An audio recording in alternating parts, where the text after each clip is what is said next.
Here's a step-by-step guide to link your Android phone to a Windows 11 or 10 PC. Step 1. Install the PhoneLink app on Windows 1. Open the Microsoft Store on your Windows PC. 2. Search for PhoneLink, formerly known as your phone. 3.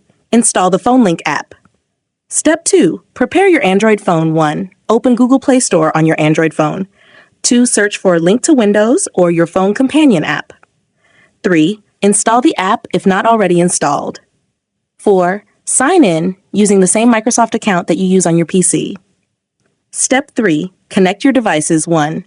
Open the PhoneLink app on your PC. 2. Click on Get Started and follow the prompts. 3. Select Link your phone and follow the instructions. Step 4. Allow permissions on your phone. 1. Open the Link to Windows app on your Android. 2. Tap on Link your phone and PC and follow the prompts. 3. Grant permissions, such as access to contacts, calls, SMS, and photos for full functionality. Step 5. Finish setup. 1. After granting permissions, your phone should be linked to your Windows PC.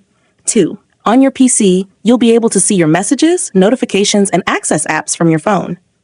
Optional features. Receive calls. Ensure Bluetooth is enabled on both devices. Receive messages. Use the messaging section of the PhoneLink app. Access photos. View or download recent photos from your phone. You're now ready to manage your Android phone directly from your Windows PC.